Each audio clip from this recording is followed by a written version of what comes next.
بسم اللہ الرحمن الرحیم۔ السلام علیکم میرے معزز دوستوں۔ جنت میں سب سے آخر میں داخل ہونے والا آدمی کا حال۔ حضرت عبداللہ ابن مسعود رضی اللہ تعالی عنہ سے مروی ہے کہ نبی کریم صلی اللہ علیہ وسلم نے ارشاد فرمایا کہ جنت میں سب سے آخر میں داخل ہونے والا شخص کا حال یہ ہوگا کہ وہ گرتا پڑتا چل رہا ہوگا اور جہنم کی آگ اسے جلسا رہی ہوگی۔ جب وہ جہنم سے بمشکل نکل پائے گا تو جہنم کی طرف دے کر بے اختیار کہے گا، وہ ذات بڑی بابرکت ہے جس نے مجھے تجھ جہنم سے نجات عطا فرمائی، اور بے شک اللہ نے مجھے وہ نعمت بخشی ہے جو اولین و آخرین میں سے کسی کو بھی عطا نہیں کی گئی۔ پھر اس کے سامنے ایک درخت ظاہر ہوگا تو وہ عرض کرے گا کہ اے رب کریم، آپ مجھے اس درخت کے قریب کر دیجئے تاکہ میں اس کے سائے میں بیٹھوں اور اس کے پانی سے پیاس بجھاؤں۔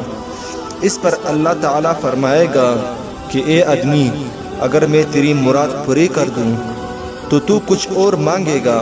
وہ شخص کہے گا کہ نہیں پروردگار، اور مزید سوال نہ کرنے کا پختہ وعدہ کرے گا۔ چنانچہ باری تعالیٰ اس کی معذرت قبول فرمائے گا، کیونکہ وہ اس کی بے صبر طبیعت سے واقف ہے، اور اسے اس کے مطلوبہ درخت کے نیچے پہنچا دے گا۔ وہ شخص اس کے قریب جا کر اس کی سائے میں بیٹھے گا اور وہاں موجود پانی پیے گا۔ پھر اس کے سامنے دوسرا درخت لایا جائے گا جو پہلے درخت سے اور اچھا ہوگا، تو پھر وہ شخص اللہ تعالیٰ سے اس کے قریب جانے کی درخواست کرے گا۔ اللہ تعالیٰ فرمائے گا کہ اے آدمی، کیا تو نے کچھ اور سوال نہ کرنے کا عہد نہیں کیا تھا؟ اگر میں تیری مراد پوری کر دوں تو پھر تو کچھ اور سوال کرے گا۔ چنانچہ پھر وہ شخص سوال نہ کرنے کا وعدہ کرے گا، اور اللہ تعالیٰ اس کی بے صبری کو جانتے ہوئے چشم پوشی فرما کر اسے اس درخت کے قریب پہنچا دے گا، اور وہ اس کے سائے اور پانی سے فائدہ اٹھائے گا۔ پھر ایک تیسرا درخت جنت کے دروازے کے بالکل قریب نمودار ہوگا جو پہلے دونوں درختوں سے زیادہ خوبصورت ہوگا، تو یہ شخص اس کے قریب جانے کی بھی درخواست کرے گا۔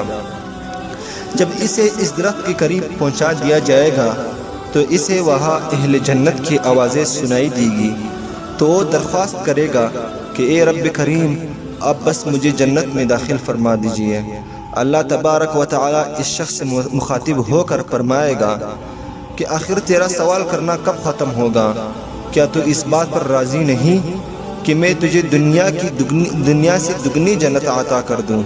تو وہ شخص حیرت زدہ ہو کر کہے گا کہ اے رب کریم، آپ رب العالمین ہو کر مجھ سے مذاق کرتے ہیں۔ اتنی روایت بیان کر کے اس حدیث کی راوی حضرت عبداللہ ابن مسعود رضی اللہ تعالی عنہ ہنسنے لگے اور حاضرین سے فرمایا کہ مجھ سے نہیں پوچھتے کہ میں کیوں ہنس رہا ہوں؟